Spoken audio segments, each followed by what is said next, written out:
Hello, friends. Most of you may have heard the quote hurry, worry, and curry. Three things we need to be careful of. Well, today we're going to talk about worry. How do we overcome worry, which seems to trouble so many of us so very often? Well, one of the reasons we worry is because of situations in the past trauma, which we begin to play in our mind again and again. So we begin to think of it, we begin to worry, we begin to worry about how we can deal with it in the future. And so, first thing we need to do is to deal with our past trauma. Any kind of past trauma, any kind of past incidences which have troubled us, which have hurt us, we need to keep them in the past. Point number two, we need to release to God what we cannot deal with. Releasing to God, letting go and letting God step in, as His word says in 1 Peter 5:7, cast your cares on Him, for He cares for you. So when we cast all our cares and our anxieties and worries on God who has made us, we will be less burdened with worry. Well, don't only cast your cares on the Lord, but leave the cares also there with Him, because He knows how to care for you and to care for me. Point number three, live in the present. Very often we either live in the past or we live in the future. We're thinking about the future continuously. We think in the future so much about the future that we're not able to enjoy the present. So thinking about the past, thinking about the future causes us not to enjoy the present. So live in the present, and then when we live in the present, we will worry less, we will be more creative, we'll be able to do things in a better way, whatever we are doing, to a greater degree of perfection.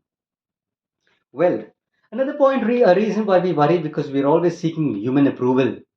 You know, we're always worrying about what people think of us. So we need to get rid of that to a great extent. Cut that down as much as we can.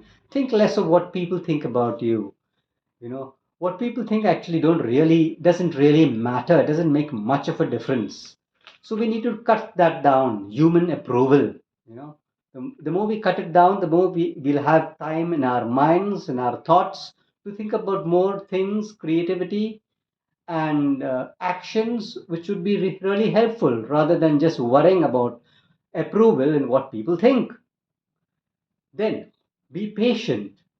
Another important thing in life is very often we want things done now. And when things don't get done now our way, we get impatient, we begin to worry why, we get frustrated. So the next point is be patient. Let's learn to be patient, to wait for things don't happen our way all the time. Not everything happens our way, no.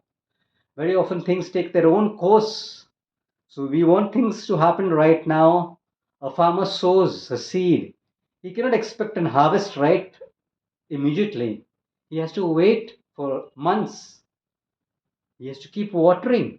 And as he waits, and as he waters, and as he waits, and as he waters, gradually the time nears for the harvest. So, in the same way, be patient.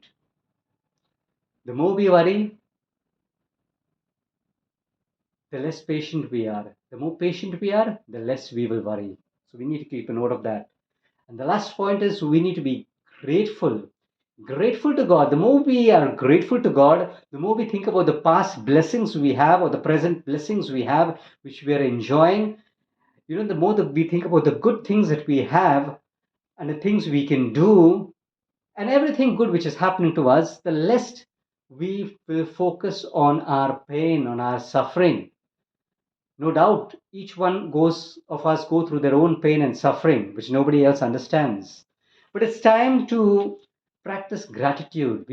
It's time to be grateful to God for the blessings that we have. Start with the good things that we have. Look at them, be grateful to God. Look at them, take joy from them, of the joy that those blessings that you had gave you, that those people that came into your life gave you, the joy that they gave you, and live focusing on the things that you don't have. So the more we are grateful to God, the things we have, grateful to others, the less grumpy we will be, the less we will worry. Well, friends, with these few words, wishing you a wonderful, worry free week ahead. Stay blessed, stay cheerful, stay hopeful always.